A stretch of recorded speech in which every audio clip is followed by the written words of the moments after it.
Au nom du Père et du Fils et du Saint-Esprit, ainsi soit-il. Bien chers fidèles, en ce 12e dimanche après la Pentecôte, aujourd'hui, le jour après la fête de la Transfiguration, où les apôtres Pierre, Jacques et Jean ont eu la grâce de voir notre Seigneur Jésus-Christ dans la gloire, cette gloire qui manifestait sa nature humaine dans toute sa puissance, lorsque cette nature humaine resplendissait plus que le soleil, plus que la neige.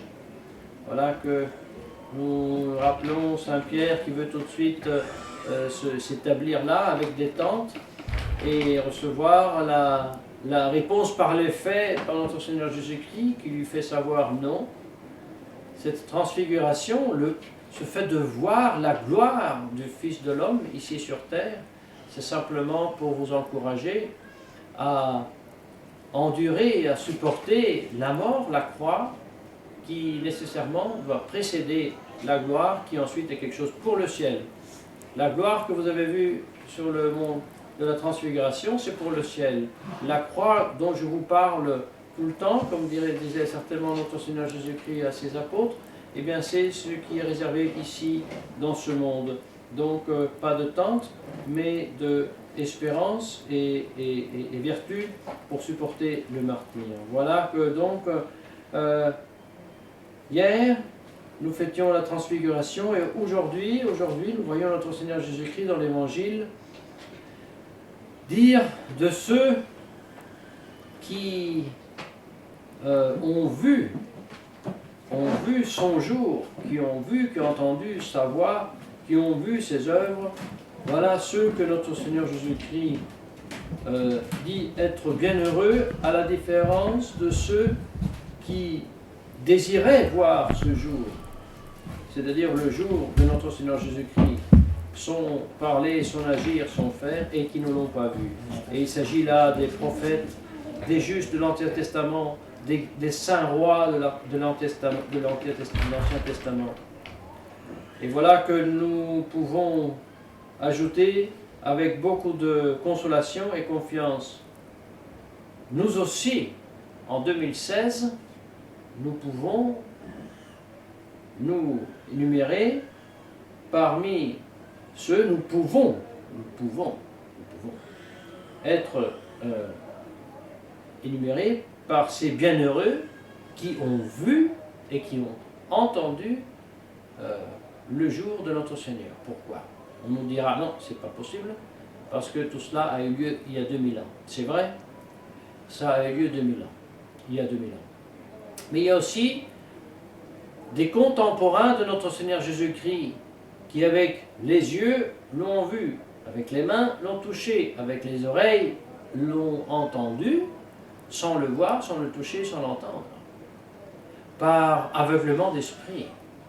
Oui, parce que la béatitude dont parle notre Seigneur Jésus-Christ de ceux qui voient son jour, ce sont ceux qui, le voyant vraiment, dans le présent, dans la contemporanéité, devant eux physiquement, bien sûr, mais qui, dans cette présence, dans cet agir, dans cet enseignement de notre Jésus-Christ, cueillent, avec la grâce divine, sa divinité, et ensuite adorent notre Seigneur Jésus-Christ. Et ce fait d'avoir cueilli à travers les signes très certains que notre Seigneur Jésus-Christ a posés dans sa vie par les miracles, par l'enseignement de sa divinité, ceci a été transmis.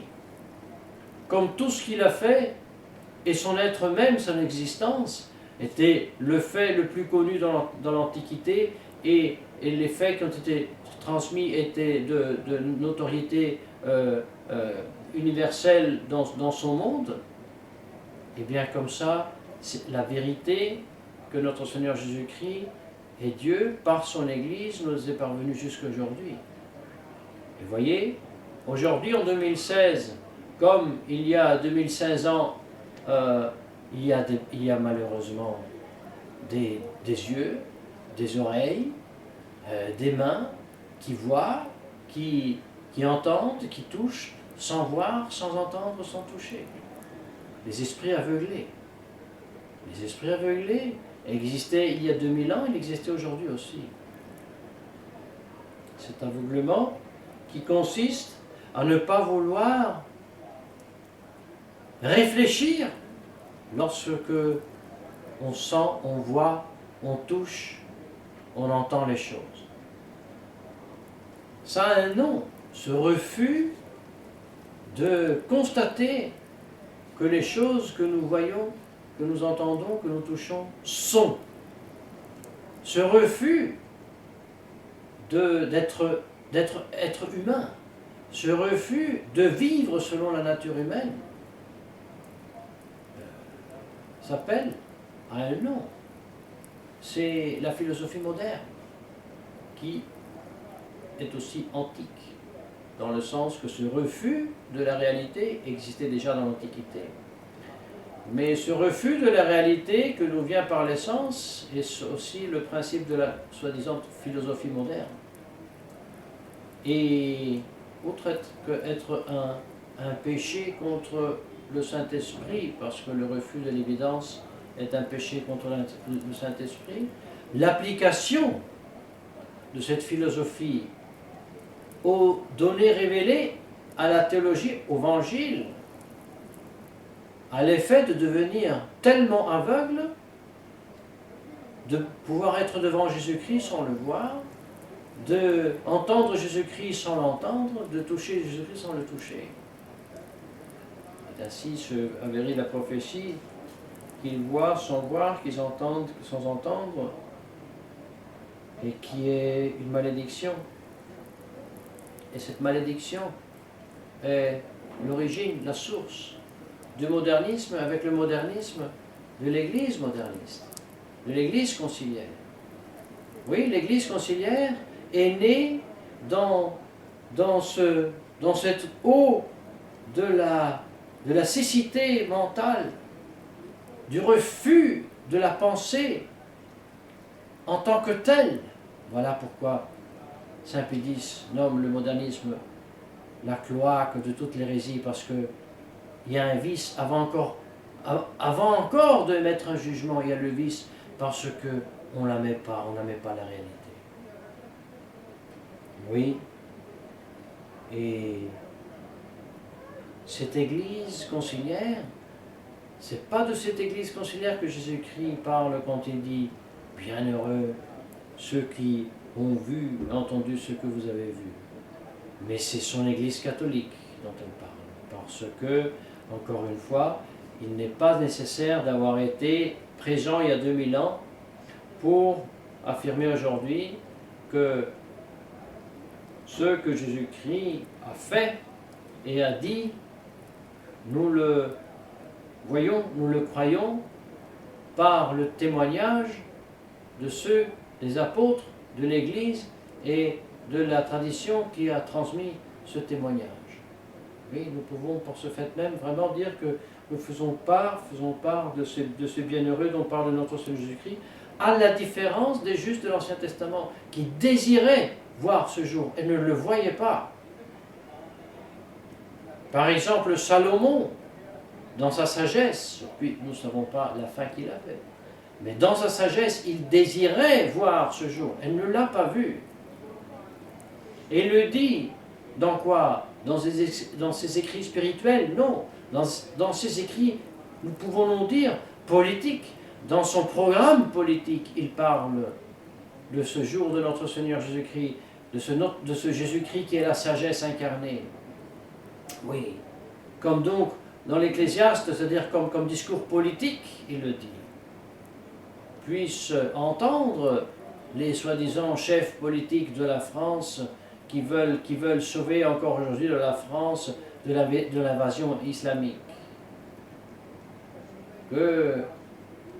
Qu'ils veuillent entendre et savoir que si Sainte Jeanne d'Arc a libéré la France, c'est parce que tout d'abord, elle était remplie de Dieu, tout d'abord elle a cherché Dieu, tout d'abord elle a cherché la sagesse de Dieu. La fameuse guerre qu'elle a faite était un reflet de sa sainteté. Et ainsi, c'est donc un grand roi qui nous enseigne la nécessité de désirer et de tendre avec toutes nos forces vers la sagesse éternelle, qu'il désirait tellement voir et qu'ensuite s'est incarné parce que c'est la deuxième personne de la Sainte Trinité, c'est notre Seigneur Jésus-Christ. Et que nous aujourd'hui, justement, à la différence d'un Salomon, nous l'avons vu, cette sagesse incarnée. Alors voyez, ce discours de la sagesse n'est pas seulement un discours spirituel, mais en tant que spirituel, par reflet, c'est aussi un discours tout un programme politique, le programme du règne social de cette sagesse éternelle qui est notre Seigneur Jésus-Christ. Oui, lorsque Salomon dit « J'ai tout vu, ce qui se fait sous le soleil, j'ai tout examiné, j'ai tout étudié, j'avais une cour immense, j'avais des cerfs innombrables, je faisais faire la recherche sur toutes sortes de choses.